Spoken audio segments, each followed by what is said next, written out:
Hi friends, എവർക്കും Kunjus കിച്ചണിലേക്ക് സ്വാഗതം. എല്ലാവർക്കും സുഖമെന്ന് കരുതുന്നു.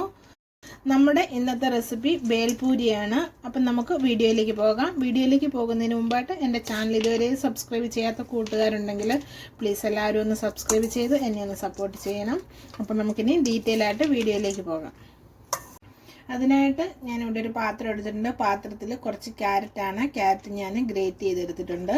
ഇനി ഇതിലേക്ക് ഞാൻ ഒരു ചെറിയ സവോളയാണ് ഇത് ചെറുതായിട്ട് പൊടിയായിട്ട് അരിഞ്ഞെടുത്തിട്ടുണ്ട്. പിന്നെ ഒരു 2 പച്ചമുളക് എടുത്തിട്ടുണ്ട്, ഇതിലേക്ക് ചേർത്ത് കൊടുത്തു.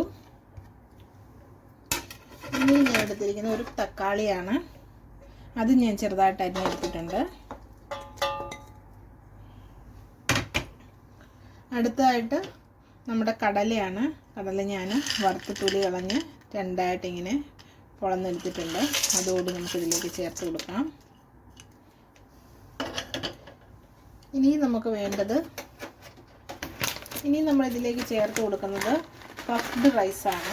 അതായത് റൈസ് വറുത്തത് നമ്മൾ ഇതിലേക്ക് ചേർത്ത് കൊടുക്കുവാണ്. നമ്മുടെ നാട്ടിൽ പൊരി എന്നും പറയും. അപ്പം ഇതെല്ലാം കൂടെ നമ്മൾ ചേർത്ത് കൊടുത്തു. ഇനി നമ്മൾ ചേർത്ത് കൊടുക്കുന്നത് 1 ടീസ്പൂണ് കാശ്മീരി മുളക് പൊടിയാണ്. ഒരു ചെറിയ ടീസ്പൂണാണ് എടുത്തിരിക്കുന്നത്. എരിവ് ഇഷ്ടമുള്ളവർക്കാണെങ്കിൽ കുറച്ച് കൂടുതൽ യൂസ് ചെയ്യാം. ഇനി ചെറിയ സ്പൂണിനാണ് എടുത്തിരിക്കുന്നത്. ഇനി അതുപോലെ നമുക്ക് വേണ്ടത് 1/2 ടീസ്പൂണ് ചാറ്റ് മസാലയാണ്.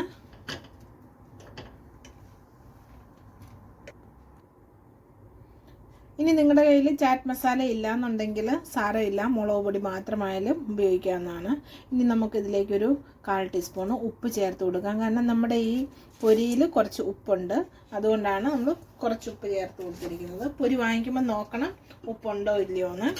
ഇനി അടുത്തായിട്ട് നമ്മൾ ചേർത്ത് കൊടുക്കുന്നത് മല്ലിയിലയാണ്. കുറച്ച് മല്ലിയില കൂടി ഇതിലേക്ക് ഇട്ട് കൊടുത്തു.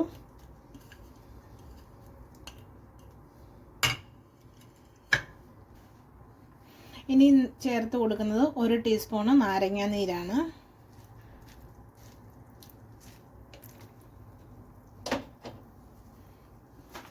ഇനി നമുക്കിത് എല്ലാം കൂടി നന്നായിട്ടൊന്ന് മിക്സ് ചെയ്യാം.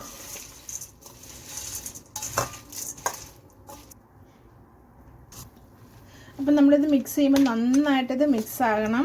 അപ്പോഴാണ് അതിൻ്റെ ആ ടേസ്റ്റ് നമുക്ക് കിട്ടുന്നത്. ചാറ്റ് മസാല മുളക് പൊടി എല്ലാം ആയിട്ട്. അപ്പം നമ്മൾ മിക്സ് ചെയ്യാൻ എടുക്കുമ്പോൾ ഒരു വലിയ പാത്രം തന്നെ എടുക്കണം. നമ്മൾ എടുക്കുന്ന എമൗണ്ട് നന്നായിട്ട് മിക്സ് ചെയ്യാൻ പറ്റുന്നത്. അതുപോലെ തന്നെ ബോംബെയിലൊക്കെ ചെന്ന് കഴിഞ്ഞാലും ഡൽഹിയിലൊക്കെ ചെന്ന് കഴിഞ്ഞാലൊക്കെ അവരൊക്കെ ഇത് എപ്പോഴും ഉണ്ടാക്കി കഴിച്ച് നടക്കുന്നതാണ്. അവർ നോർത്ത് ഇന്ത്യൻസ് ആണെങ്കിലും ഒത്തിരിയും കഴിക്കുന്നതാണ് ഇങ്ങനെ ഉണ്ടാക്കി. നമ്മുടെ നാട്ടിലോട്ട് മാത്രമേ ഉള്ളൂ നമ്മളിങ്ങനെ ഇത് ഉണ്ടാക്കി കഴിക്കാത്തത്. ഇത് നല്ല ടേസ്റ്റാണ്. മഴയൊക്കെ പെയ്യുന്ന സമയത്ത് കോഫിയൊക്കെ ഇട്ട് ഇതൊക്കെ ഉണ്ടാക്കിയിരുന്ന് കഴിച്ച് അവിടെ ഇരിക്കാൻ പറ്റും. മഴയും കാണാം, കോഫിയും കുടിക്കാം, വയറും നിറയും. അപ്പം നിങ്ങളെല്ലാവരും ഇതൊക്കെ ഒന്ന് ട്രൈ ചെയ്ത് നോക്കണം. നിങ്ങൾ ട്രൈ ചെയ്ത് നോക്കിയിട്ട് നിങ്ങളുടെ അഭിപ്രായങ്ങളൊക്കെ ഒന്ന് കമൻറ്റ് ബോക്സിൽ മെൻഷൻ ചെയ്യണം. അപ്പോൾ പുതിയൊരു റെസിപ്പി ആയിട്ട് നമുക്ക് വീണ്ടും കാണാം.